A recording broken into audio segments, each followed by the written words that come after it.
What's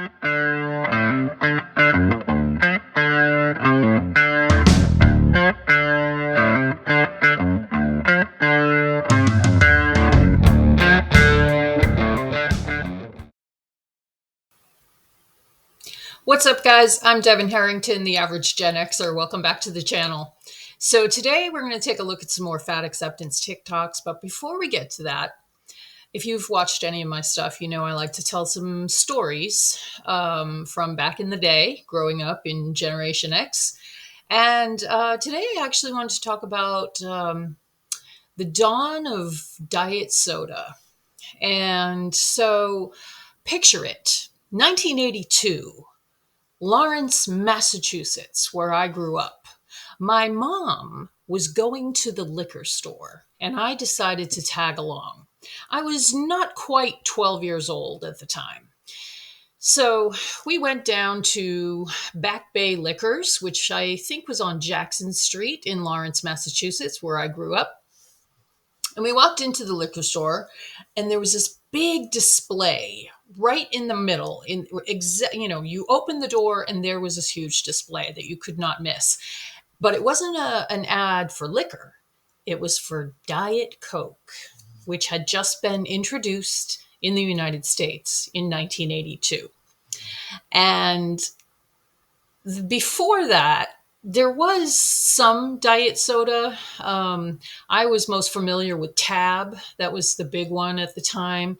That was sweetened with saccharin. And if you've ever tasted Tab, I don't know if it's the same recipe that it was back in the day, but it tasted horrible. It was like drinking battery acid, basically, but it was 0 calories. And saccharin is proven to cause cancer in mice. So the diet soda industry was looking for basically a new sweetener to market to the public. Anyway, Diet Coke was brand new in 1982, and my mom and I walked in, and we stood there looking at this glittery ad. I don't remember exactly what it said other than Diet Coke, but it said 0 calories. And back in the early 80s, nobody drank water. I don't know how we didn't all drop dead of dehydration. There was no bottled water unless you got like Perrier or something like that. So everybody drank soda.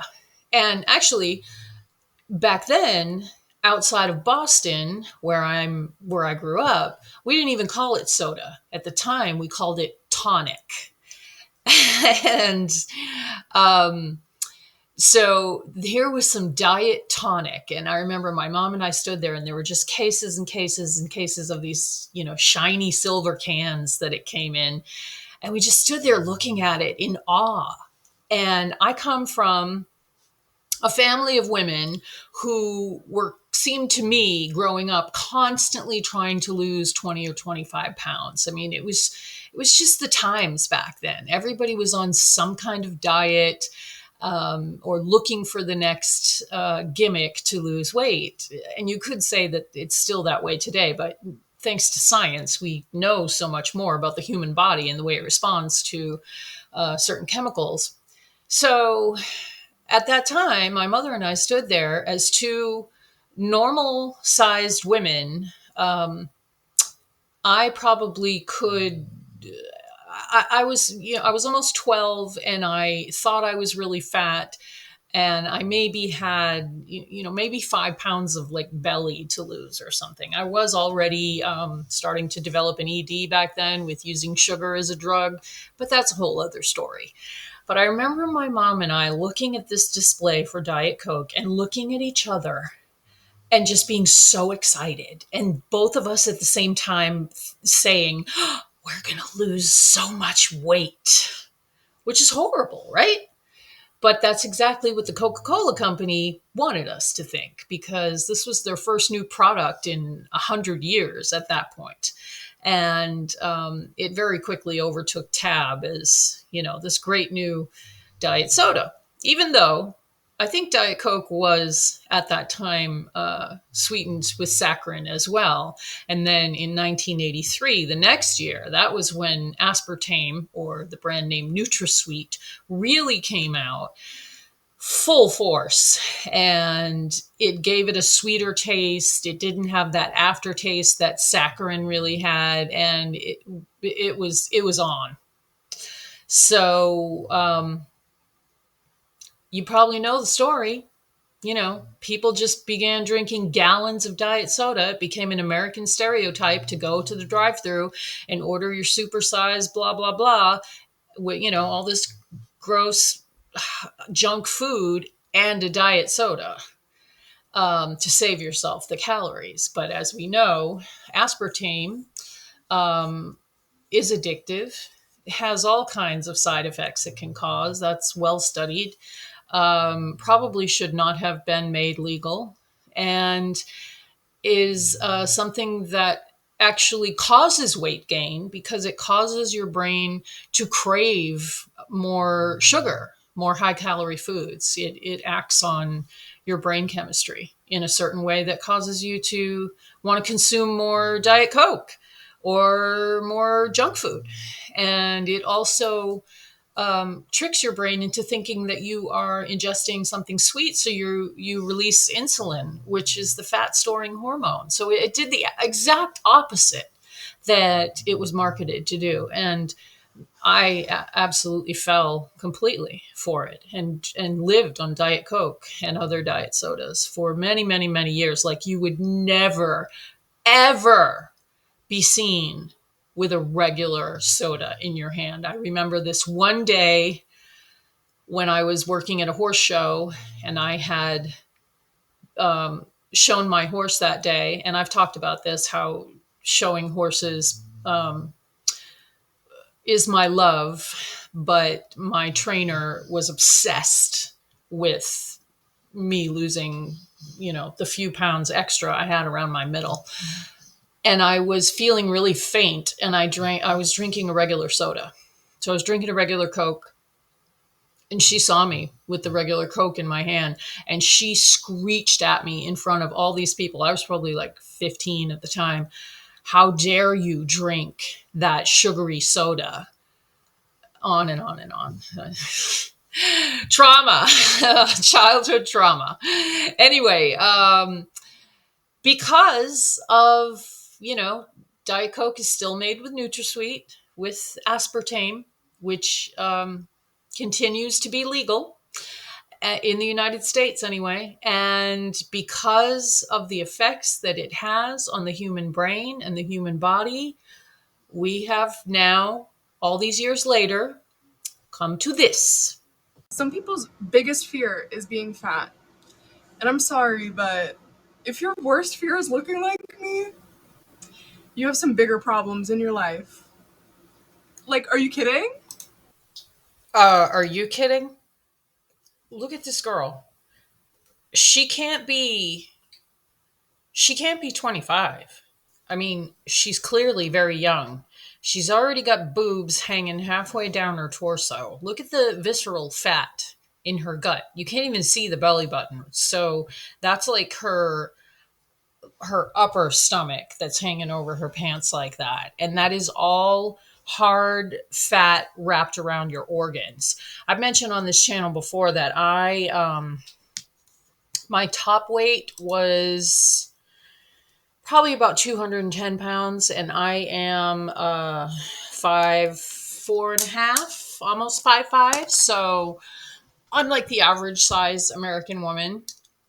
And at 5'4.5" and 210 pounds, I had a gut like that. I would have to hold my breath to bend over to tie my shoes. It was already getting hard to reach back there and wipe my own ass, TMI. But that was 210 pounds. This girl looks like she probably weighs at least that, if not more. And she's proud of it. And good for her that she thinks she's hot. Good for you. Good for you, ma'am. Because I was a size 12 when I was her age, and I was horrified because I thought I was so fat. And that was not any good either. But now this pendulum has swung so far in the other direction that there's millions of girls like this who, I mean, you don't get to that size without eating fast food and all the sugary drinks and all the sugar free drinks. And it's so unhealthy and so disgusting and so sad that she has let her body get to this at such a young age because, not to sound like the bitter old broad, but the harder it gets, harder and harder, the older you get, it's harder to change your ways. And the fat acceptance movement seems to just stop at the I'm great the way I am and I don't need to change. Which, where do they expect to go with that? This girl is just going to stay this size? No. She's going to continue to eat the way she eats, and she's going to continue to gain weight and continue to gain weight and continue to gain weight. And in a few short years, she's going to be 40s, and she's going to start perimenopause, and she's going to put on so much more weight. And all of that weight is hanging off of her joints. And it's just not going to be pretty. And diabetes, blah, blah, blah. Let's keep going. Are you kidding? Stop. Ugh. I'm sorry, but ex-fat people are kind of the worst. Like, great for you. You lost weight. You did what you wanted to do for yourself, hopefully. Why do you have to bring other people down, though? I'm telling you right now, unlearning fat phobia will help you. What the fuck is fat phobia? I mean, really? Is it a fear of fat people? No. Although some of them say it is because, like you sit on the airplane and there's a really obese person in the seat next to you spilling into your seat and you get annoyed with that. That is considered fat phobia by the folks in this movement. And if I pay for my seat, the two armrests are the boundaries between my seat and the next seat, and I paid my money for that seat. I want all of my inches of that seat.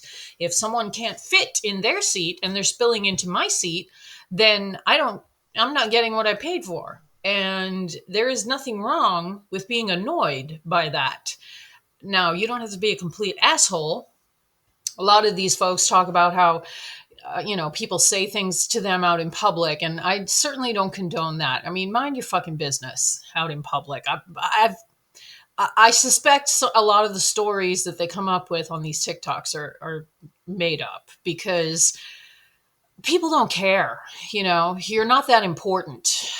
Even if people are annoyed by the fact that you're taking up their space, very, very, very few people are actually going to be, verbally abusive about it in public. I'm not saying it doesn't happen. I'm sure it does happen. The way they talk about it on these TikToks is like, every other person they walk past has something to say about their weight. We are all fat phobic to some degree. No, if I don't want to be fat, that doesn't make me fat phobic. That makes me health conscious. I don't want to be addicted to sugar. Does that make me sugar phobic? No, it makes me health conscious. It makes me fitness conscious. I don't want to be addicted to heroin again like I was in my early 20s. Does that make me junk phobic? I mean, this is ridiculous. The problem I have with these folks is that they are young and they have accepted that this is their lot in life and they don't have to make any effort to improve themselves. And I mean, not to get on a big soapbox about self-improvement, but if you're not trying to improve yourself and make yourself the best version of yourself, there is no such thing as perfection, but to be the best version of yourself you can be, what's the fucking point? What are you doing? You're just spending your life at the, going to one drive-through after another, making TikToks about it. It just seems fucking ridiculous. agree, including myself. I find myself thinking things that I should not be thinking because society ingrained fat phobia so deeply that it's just normal and we don't blink an eye. When I was 6 years old, I had a brain tumor. I'm fine. I'm all Gucci now. But I had a brain She's Gucci now. Very good. It says on here, I'm morbidly obese according to the BMI charts. Blood sugar is perfect, cholesterol, blood pressure, the whole lot is in perfect range. I'm just hella fat. Girl, you are like what, 25? Maybe? Not even? Of course. You have not abused yourself enough yet for your metabolic panel to start showing the effects. Just give it time. Don't change your ways. Don't try to improve yourself. Just keep eating the crap you're eating, and time is going to take its toll. And you're going to age so much faster because you let yourself get to this hella fat weight. tumor in my cerebellum, which is your center of motor skills, balance, all that fun stuff. After my second surgery, I gained a ton of weight, like unexplained. And when my mom asked the neurosurgeon about it, the neurosurgeon says, well, sometimes the hypothalamus gets jiggled around in there. So my entire life, I've worked out 5 times a week. I have watched what I've eaten. My numbers, my blood work is stellar. But I'm still fat because I got a jiggled hypothalamus. Yes, my thyroid's been checked. It's fucking fine. Health comes in any size. You're hot. Bro, Okay. Health comes in any size. The law of thermodynamics comes in any size too. So this girl can say she watches what she eats all she wants, but if she was stuck on a desert island and all she had was meat and vegetables to eat, she wouldn't look the way she does. Because no one that gets to that size, regardless of how much their brain has been scrambled, is fat like that without eating processed food, sugar, soda, tonic. this shit fucking hurt. It always hurts me when I see a black person being fat phobic. It just crushes me, especially because one of the origins of fat phobia was literally racism. Prior to the Atlantic slave trade, Europeans actually found plushy, chubby to fat women extremely desirable and as a sign of health, whereas people who were thinner were sick and weird. Yeah, because the Atlantic slave trade was started back in the 1600s when your teeth were falling out because you couldn't get enough vitamin C because you didn't have any fruit. I mean, being fat was an anomaly because it was a sign that you had enough food to eat, which the vast majority of people didn't. That is not the world that we live in nowadays. I don't know why they need to tie the fact that it's human nature to be somewhere in the middle of the range. And being morbidly obese is a form of extremism, and it's human nature to shy away from any kind of extremism. It's not that hard to understand. Nowadays, if you're morbidly obese or obese, I was 209-ish pounds, and I was definitely in the obese category according to the BMI. If you don't like the BMI, fine. Do the waist to height ratio. That's the seems to be the better thing these days, better form of measurement. But bringing slavery into it, I mean, I'm a white girl, so I really got nothing to say about it, but I just think it's so stupid at this point. You don't have to be any shade of anything to be morbidly obese, especially in the US. All you have to do is eat junk food. Ugly. But during the Atlantic slave trade, many Europeans realized that many African enslaved folk shared similar proportionate chubby to fat sizes that they considered desirable, specifically black women. So in a desperate attempt to essentially perpetuate racial inferiority, they decided to just switch up the whole narrative and use science to back it up. This is what I mean when I say it's never been about health. Also, I'm reading this book called Fearing the Black Body, where Sabrina Strings goes into detail about this using multiple historical references. It's really good. I beg, please stop with the fat phobia. Oh God, is that Marissa? Marissa Matthews, the gift that keeps on giving. Um, yeah.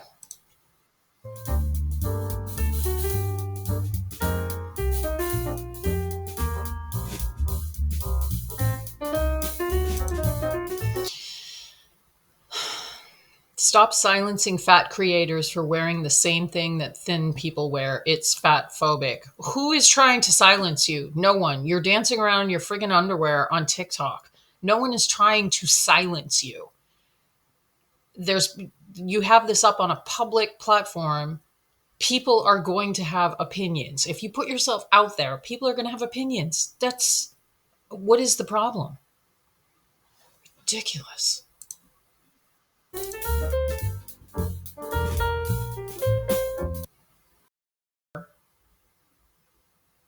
Don't use the BMI then. Use the waist to height ratio calculator. Fuck, I don't care. This guy, me, burgers and beer are awesome. Look at his freaking gut. I read somewhere that for every 35 pounds a man gains, he loses an inch of his penis because of the weight pulling down on his abdominals is actually pulling up on the pelvic girdle and pulls what dick he has into his body. The more you know.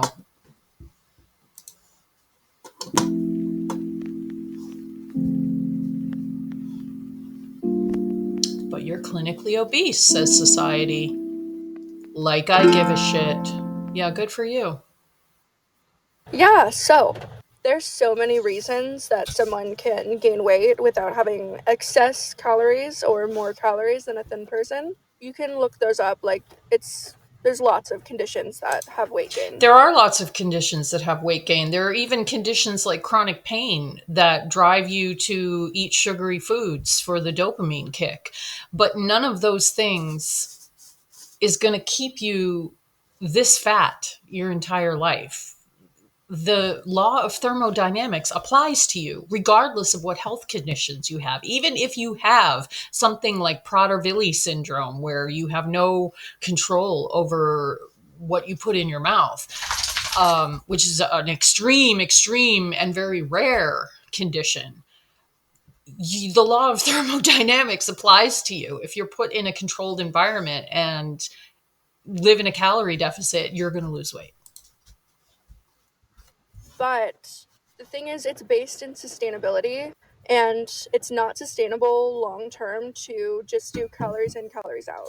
Your body will gain the weight back. It's not sustainable to do a diet. And that's something that I agree with all of the fat acceptance people.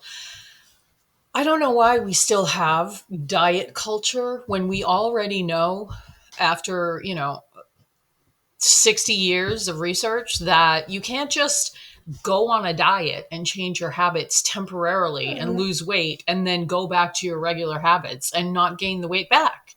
You have to change your habits little by little by little by little over the long term. It's not rocket science. These people just want to keep going to the drive-thru and drinking Starbucks all day and all this crap. 95% of people who intentionally lose weight through dieting and exercise, keyword intentional, gain the weight back and more within 5 years. Yeah, because they go back to the habits that got them at that weight. So it's not as simple as just calories Yes, in, it calories is. out.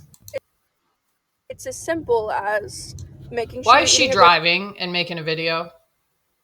These kids today. great diet, making sure you're moving your body, and not trying to just make yourself thinner for the sake of it. That's sustainable health. Calories in, calories out might work temporarily. No, it does work.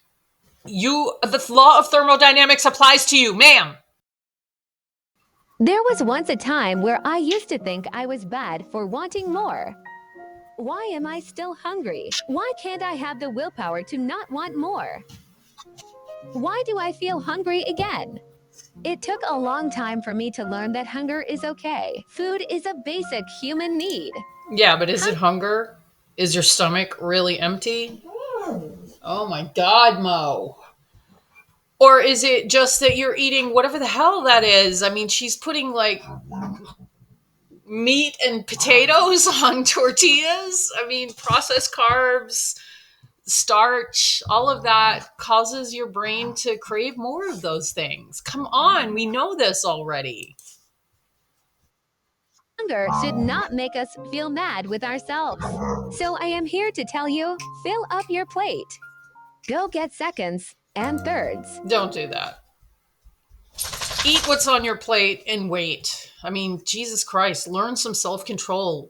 Learn to drink water. Eat what's on your plate. Drink some water. Wait. Let your brain send the signal that your stomach is full. Gorging, just this gorging, disgusting American eating habits are so gross, and we've spread it all over the world with the fast food and the garbage, and it's really tragic, in my opinion. Eat until you're full and satisfied. Eat what you really desire. Because you deserve to have a good relationship with food and your body, despite diet culture telling us What otherwise. diet culture? What why do we have diet culture? I mean, there's a need, people do need to learn about nutrition. Where's the vegetables on that? Where's the balance? Where's the water? Drink some water. Jesus Christ. Your body just wants to take care of itself. Are you allowing No, it to? you're not, because you're eating processed carbs, ultra processed food. Ultra processed foods. They're not even really food. Fast food is not food. It's food products, and it's got all kinds of chemicals in it, and it's terrible for you, and you're not allowing your body to take care of itself. If you really wanted your body to take care of itself, you wouldn't eat any processed food. And I'm not saying that anybody should be perfect. I'm not perfect. Nobody's perfect.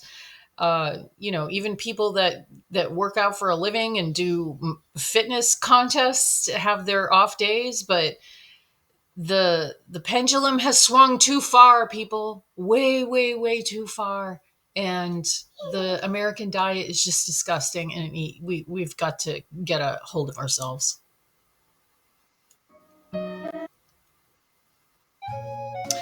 Because I'm sexy and a chubby man, sir, you are not chubby. You are like a 450-pound cosplayer. Viking. Because I like to eat, is that such a crime? It's not that you like to eat, it's that you like to eat too much.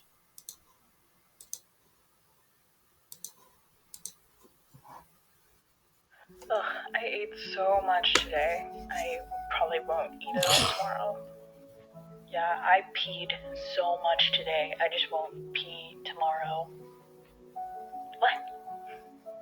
Well, I mean, like, I just really indulged myself and peed a lot, so I don't think I deserve it. Oh my God. But you have to. Like, your body needs to go. And your body needs to eat. Yeah, your body needs to eat, but skipping a day of food is not going to kill you. These people are talking about your body needs to eat, but it doesn't need to eat junk food. And that's the huge difference. You need to eat tomorrow, no matter how much you ate yesterday or today or whatever. Your body needs food. Even if you're not moving around a lot. Okay, love you. Okay, love you too. Okay, so I want to talk about fat phobia, and it's tied to white supremacy. Oh my God! Okay. Someone please define fat phobia. If fat phobia has been clearly defined on TikTok and I have not seen it yet, then please forgive me. Fat phobia is not a fear of fat people. Many of us do have a fear of being fat, but we don't walk around thinking, gee, I hope I don't become fat. It's more wanting to take care of the one body you have to get you through this life and not let it become clinically and morbidly and super morbidly obese. And there is no such thing as fat phobia. If you are fat, if you are so fat that you can't fit in an airline seat, then don't fly. Flying is a luxury. It's not, you're not owed flying. If you are so fat that you have eaten yourself to the point of not being able to fit in with the human race and the things that the places that the human race goes to, then that is your problem. It is not society's problem to coddle you. Nobody wants to coddle an alcoholic or a drug addict or a religious extremist or any kind of extremist. And this movement to be totally fine with letting yourself go and being morbidly obese and not doing anything about it and just continuing to eat the same crap that got you to this point, because none of these people on these TikToks live on whole foods. None of them do. You cannot be the size without junk food, fast food, sugar, soda, energy drinks, all of it. They live in an alternate reality. But meanwhile, here on planet Earth, that's all I got for you today, folks.